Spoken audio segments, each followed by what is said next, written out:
prelación, la familia, la sociedad y el Estado son los responsables de esa protección integral del niño, niña o adolescente, dentro de ese orden, ¿sí?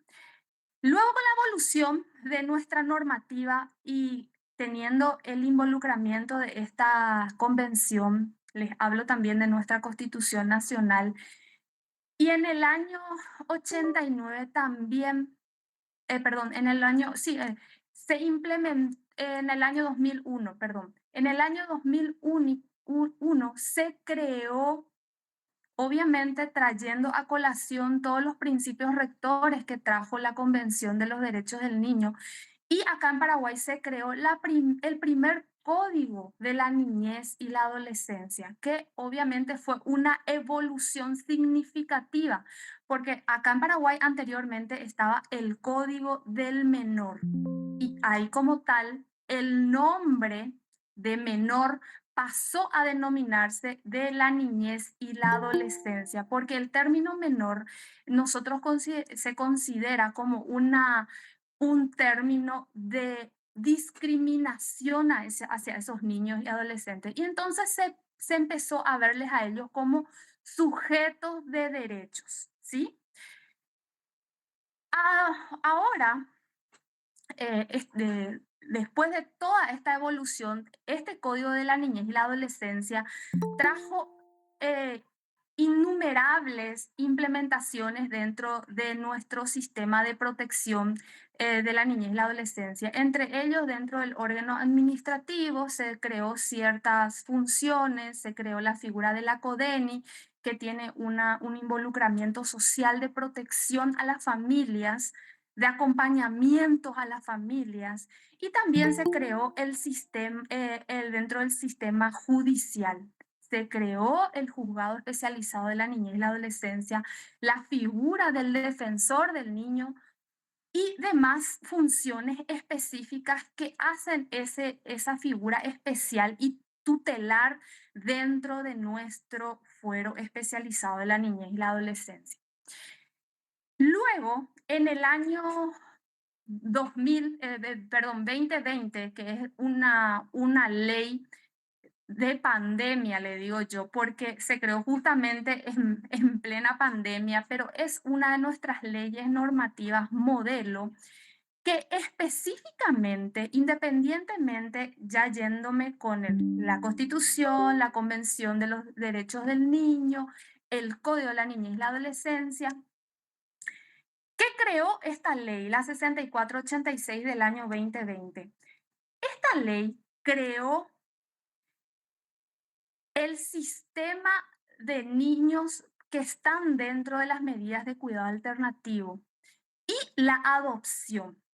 Esta ley tiene un modelo específico de cómo todo el sistema, desde el órgano administrativo, obviamente, hasta llega al sistema de justicia, cómo debe procederse en los casos de separación de niños por vulneración de derechos y cómo se adoptan las medidas de cuidado alternativo. Nosotros en nuestro ordenamiento normativo tenemos varios tipos de medidas de cuidado alternativo: familias acogedoras, acogimiento familiar, y de última instancia están las medidas de cuidado, perdón, las medidas de abrigo. Bueno, esta ley reúne una cantidad de requisitos desde los operadores del sistema de los trabajadores sociales, el equipo interdisciplinario, los plazos, están completamente estructurados dentro de esta base norma, que es un parámetro y un pilar fundamental para todo el procedimiento de las medidas de cuidado alternativo. ¿Por qué? Porque este tiempo, el factor tiempo, siempre yo digo, el factor tiempo es fundamental para este grupo poblacional, y más todavía cuando se encuentran con medidas de abrigo, ¿verdad? Acá, entonces, los puntos claves, los puntos de partida del derecho a crecer en familia. Entonces, debemos afirmar con claridad que ese derecho a crecer en familia es un derecho humano fundamental, ¿sí? Y sabemos también entonces que se debe presentar un equilibrio, ¿sí? Entonces, todo niño o niña tiene derecho a vivir en familia y esa separación de ese entorno familiar solo puede justificarse de manera excepcional, ¿sí? Y todas estas normativas obviamente se va enfocado en el interés subyacente, que es un principio rector que está plasmado en la Convención de los Derechos del Niño. Entonces, cada procedimiento debe ser tutelado de una manera específica, amparando la problemática específica de ese niño, niña o adolescente.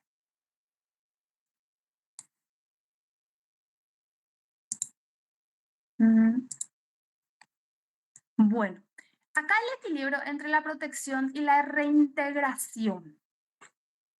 Sabemos que esta medida de protección, esta medida cautelar, como su nombre lo figura, la esencia es proteger en forma rápida a ese niño, niño adolescente que está en peligro, ¿sí? Y debe existir un sistema especializado para su protección. ¿Y qué se tiene que lograr con esta medida? Evitar esa permanencia indefinida de estas medidas donde estos niños, niñas, adolescentes están, ¿sí? Entonces, al momento de protegerlos y amparar durante esta medida de protección, porque sabemos que cuando ellos están sujetos a esta medida, ¿de quién depende? Dependen exclusivamente del Estado. Son niños amparados bajo la tutela del Estado. Entonces, esa protección integral que la familia tiene que dar, pero en ese momento por obvias razones no se dio, se le sacó porque generaba justamente una vulneración. El Estado debe de igual manera amparar esa protección integral de ese niño, niña, adolescente que está amparado bajo la tutela del Estado, ¿sí? Entonces debe haber ese equilibrio. Por más de que se interrumpe la protección de la del derecho a vivir en familia, el Estado debe garantizar de igual manera porque está bajo la tutela del Estado, ¿sí? Después, la reintegración. Paralelamente que se desarrolla esa protección de protegerle con la figura de protección integral, como lo haría una familia, ¿verdad? Eh, Se debe trabajar paralelamente con esa familia de origen o una familia ampliada. ¿Para qué? ¿Por qué es la esencia? Porque al fin y al cabo es un puente para la reintegración familiar esta medida cautelar.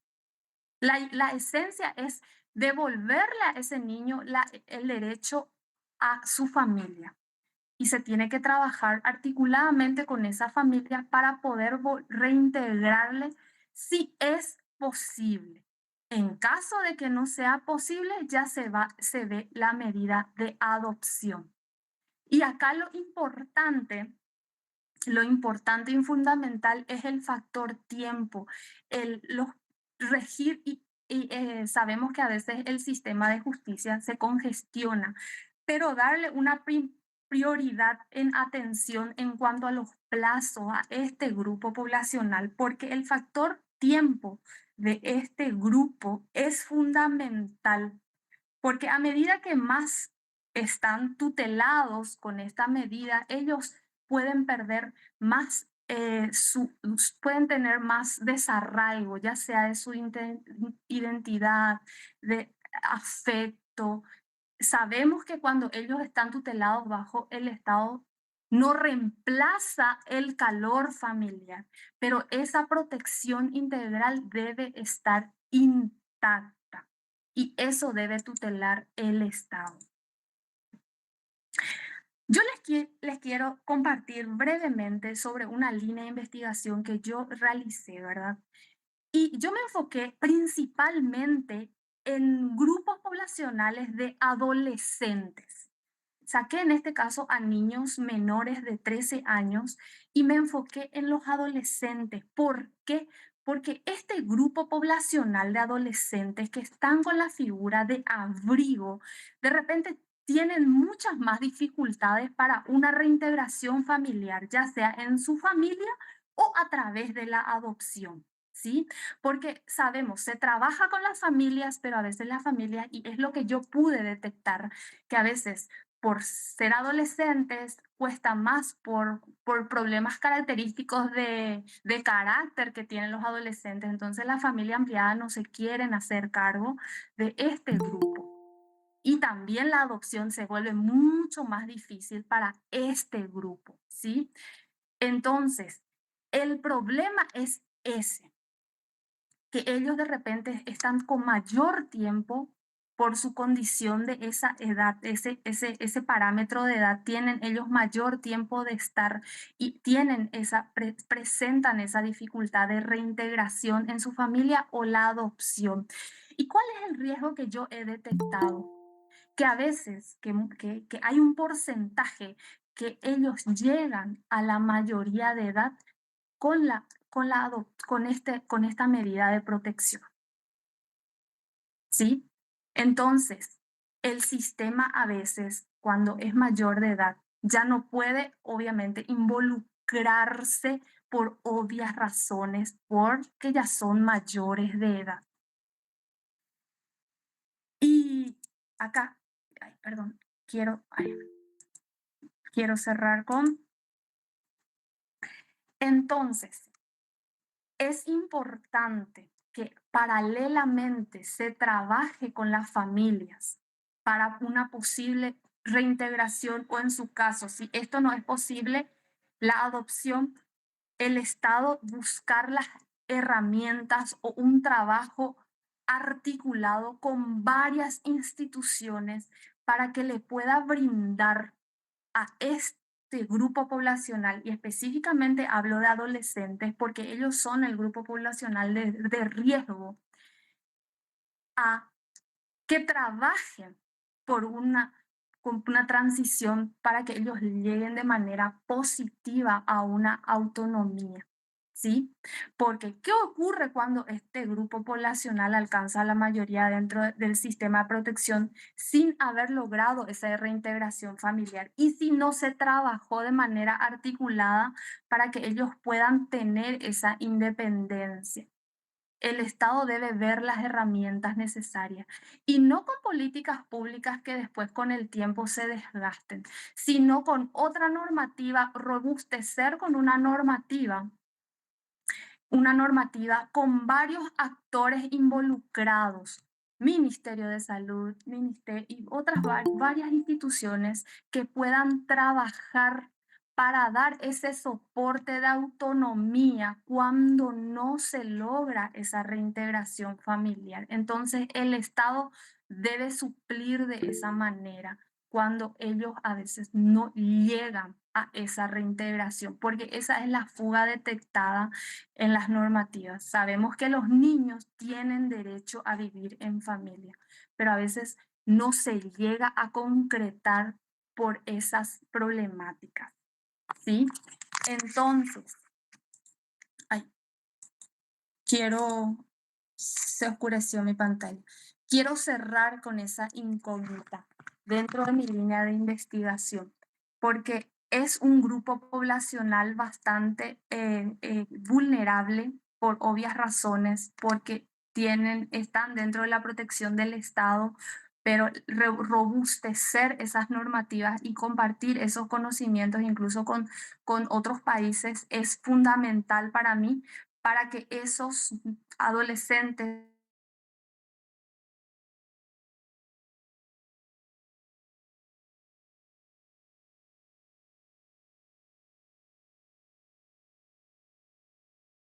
y bueno, quiero cerrar brevemente con esa reflexión y muchísimas gracias desde ya por el espacio.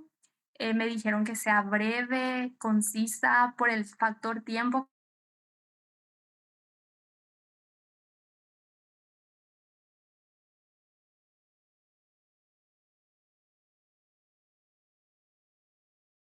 Gracias.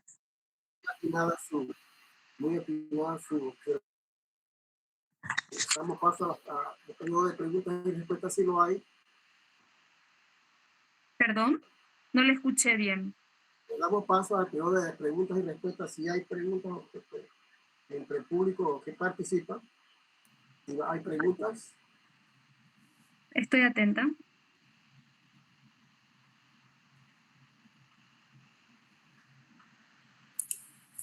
Buenas. ¿Me Bueno, escucha, Wilfredo? sí, señor. Sí. Adelante. Bueno, gracias a la expositora. Yo no sé si entendí bien. Usted tiene el código de menores y código de... Si bien es un código que no contempla todos los procedimientos de todos los juicios, establecen en forma general ciertos juicios que son de trámite general y después otros de trámites especiales, ¿verdad? Pero no contempla de forma integral. El caso de medida de cuidado alternativo, no hay luego un procedimiento explícito dentro del Código de la Niñez que con el tiempo se fue paliando con protocolos de la Corte para hacer los trabajos de búsqueda, mantenimiento de estos grupos, de estos grupitos, de estos grupos de estos niños, ¿verdad? Que están con estas medidas. Y a raíz de eso y de las problemáticas de repente de los tiempos, los plazos, que en este caso es fundamental, se implementó salió esta ley modelo que yo les digo es bastante específica con relación a los procedimientos de las medidas de cuidado alternativo. Y en caso de no lograrse la reintegración, establece el código de la adopción de estos niños y adolescentes. Gracias. Buenas tardes, doctora Pamela Berenice. Entendí cuando entré que en su código la familia ampliada puede adoptar, presentar procesos de adopción. La familia ampliada como tal se presenta también, sí, se presenta. Sí, porque nosotros acá tenemos prohibiciones en la familia ampliada. Tenemos prohibiciones para adoptar desde el punto de vista de la familia ampliada, cuando a mí me parece que es la mejor opción, ¿no? Entonces me llamó poderosamente la atención que usted dijera que la familia ampliada tiene opciones para adoptar. Claro, sí. Es una Así reforma mismo. interesante. Así mismo, mi querida doctora, de hecho, se hace la adopción por la familia ampliada y por integración misma también. El cónyuge que puede adoptar al niño de la pareja. Nosotros la tenemos también, pero yo digo un hermano, un tío, nosotros tenemos ciertas prohibiciones en la familia ampliada. Sí. No, en nuestro caso sí, se pueden, está permitido, en base a nuestra normativa se puede. La familia, de hecho, la última instancia lo es la adopción de familias que el centro de adopción establece. Si puede quedarse con la familia, a través de la adopción se queda con la familia. No, pero o sea, acá también la familia ampliada será todo el tiempo la familia, pero de que un hermano pueda adoptar a otro hermano, aquí hay prohibiciones. Ustedes no tienen esa prohibición. No tenemos esa prohibición. No tenemos esa prohibición. De hecho que sí, y yo conozco un caso que sí ya se dio, que un tío le adoptó a su sobrino en este caso, ¿verdad? Y siempre cuando no está prohibido y velando el interés superior del niño, siempre se ve desde esa perspectiva. No, es que es interesantísimo, ¿no? Porque para mí la familia ampliada debe tener la mejor opción, ¿no? Aquí hay una prohibición expresa a ese tema, pues. Muchísimas gracias. De nada, doctora. Tengo una pregunta para usted, doctora Pamela.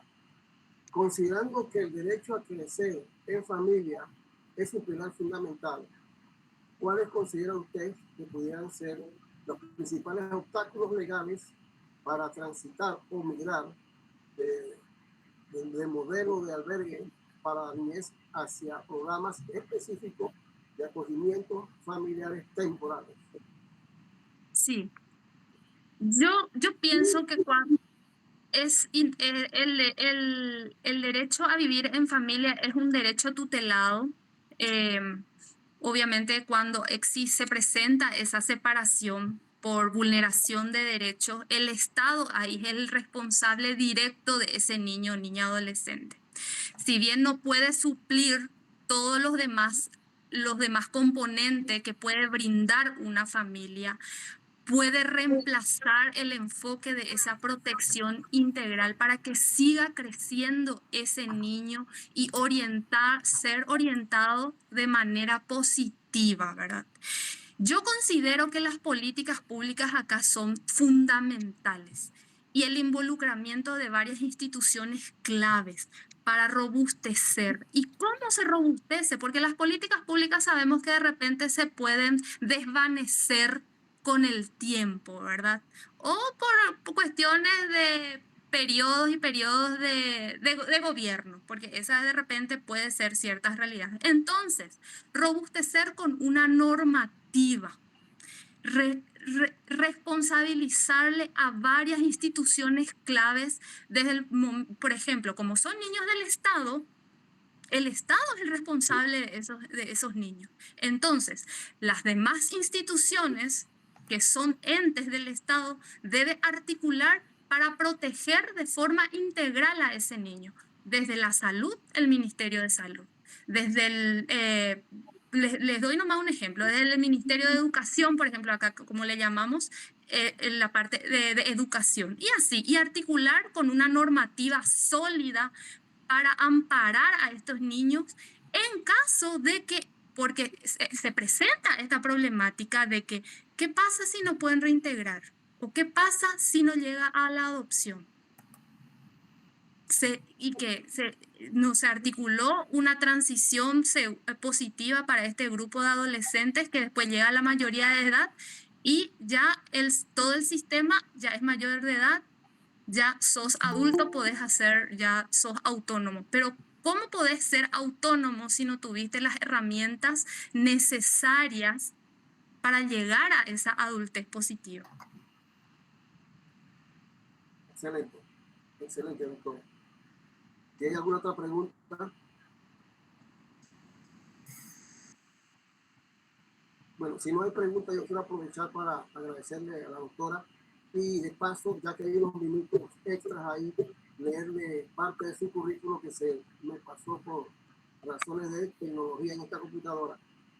La magíster Pamela Bernice Caballero cuenta con el título de abogada, de escribana y notaria pública, especialista en fueros de la niñez, adolescencia y especialista en didáctica universitaria. Asimismo cuenta con el título de magíster en ciencias jurídicas, también cuenta con varios cursos en diplomado sobre derecho de la niñez y adolescencia, la familia, género civil, entre otros relacionados al derecho. Se desempeña como jefa del departamento en el Ministerio de Defensa Pública, institución en la que ha ocupado diversos cargos desde el año 2011. Como podemos ver, la magíster que acaba de poner cuenta con una vasta experiencia y con una formación que le permite la solvencia para opinar sobre temas tan sensitivos como es la niñez hoy en día en nuestro medio. Muchas gracias, doctora. Si no hay más preguntas, entonces damos unos minutos y regresamos con la doctora Belkis Sainz. Si la doctora, porque tenemos